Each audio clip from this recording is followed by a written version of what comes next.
The night Emma Carter confessed her secret dream about her mafia boss, she thought she was safe. Just a tired maid, alone in a big kitchen, sharing something embarrassing with the only person she trusted. She had no idea Luca Zanetti was standing just beyond the doorway, listening to every word, and deciding what to do with it. The kitchen of the Zanetti mansion was the only place that ever felt normal to Emma. The rest of the house was cold floors, heavy doors, silent hallways, and men in dark suits who rarely smiled. Cameras watched every corner outside. Expensive cars came and went. People in the neighborhood lowered their voices when they said the name Zanetti. Power, fear, control. Inside the kitchen there was light and warmth, the smell of fresh bread, the quiet hum of the refrigerator, pans cooling on the stove.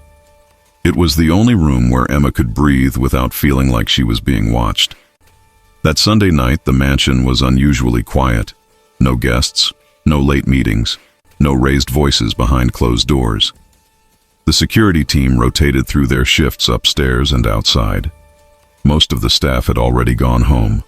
Only Emma and Helen Lawson had stayed to finish the preparations for the next morning. Emma stood at the long marble counter, tying the white apron around her waist.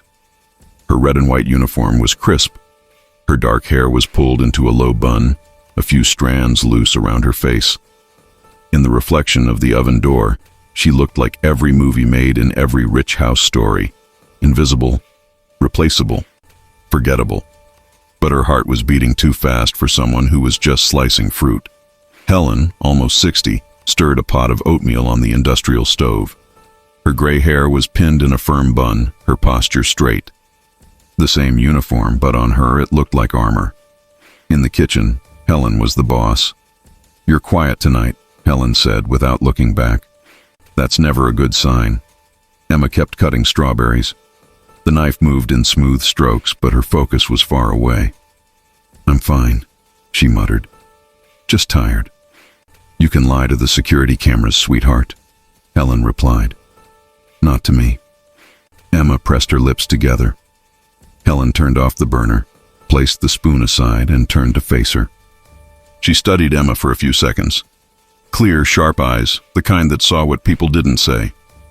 "You've been jumpy all day," Helen said, "since he walked down the hallway this morning." Emma almost dropped a strawberry. "Who?" Helen lifted an eyebrow. "Don't play dumb with me, the boss." "Luca Zanetti." The name alone made Emma's stomach tighten. She tried to pretend she didn't care, but her body always betrayed her. "He's my employer," she said too quickly. "That's all." Helen let out a short laugh. "Right. That's why you turn red every time he says your name." Emma set the knife down, annoyed and embarrassed. "Helen, I've worked in this house longer than he's been alive." Helen went on, moving closer to the counter. "I've seen maids come and go. I've seen girlfriends, wives, lawyers, enemies, partners. I know the look of a girl in trouble. I'm not in trouble."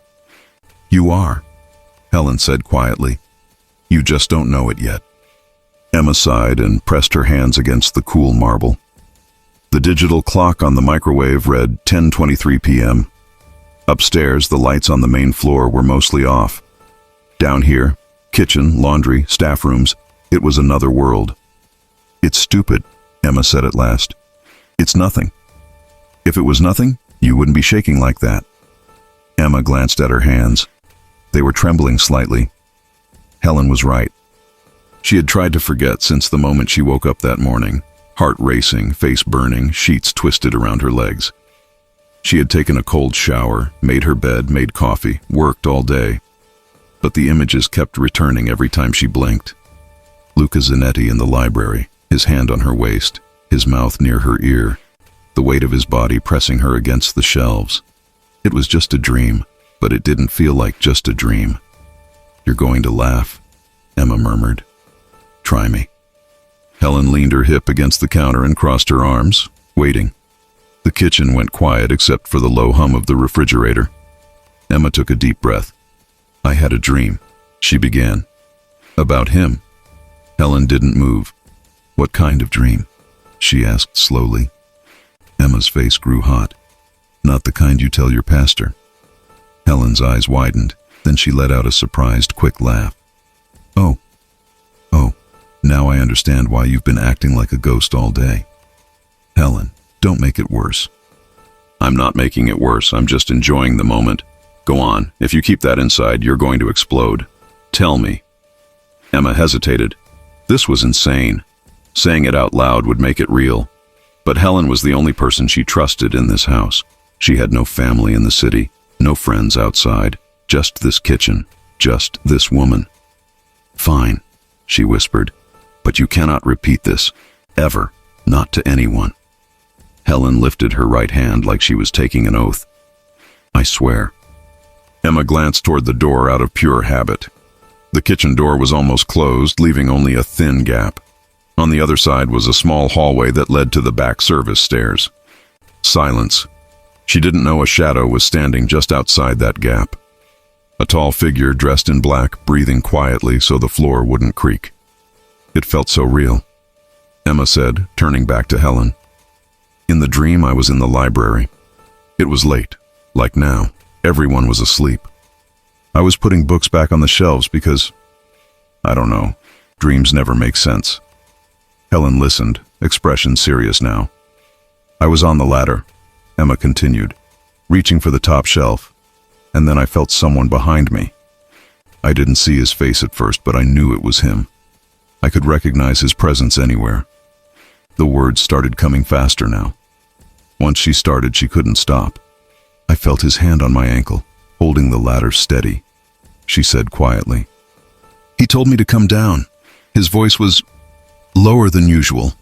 I climbed down step by step. When I turned around, he was standing so close I could feel his breath. Helen swallowed, drawn in despite herself. On the other side of the door, so did Luca. He had come downstairs for a glass of water and a few minutes of silence away from the men talking numbers in the game room. He was used to moving through his own house without being noticed. The staff knew not to approach unless called. When he heard voices in the kitchen, he was going to turn back. Then he heard his own name, Zanetti, in Emma's voice. He stopped. What was he like? Helen whispered, pulling Luca back to the present. Emma let out a nervous, shaky laugh. Different, she admitted. Softer, I guess. Less terrifying.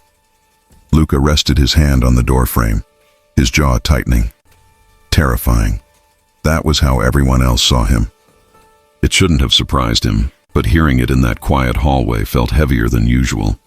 He stepped closer, Emma said, looking down at the cutting board like she could see the scene there. He put one hand on the shelf behind me, the other on my waist.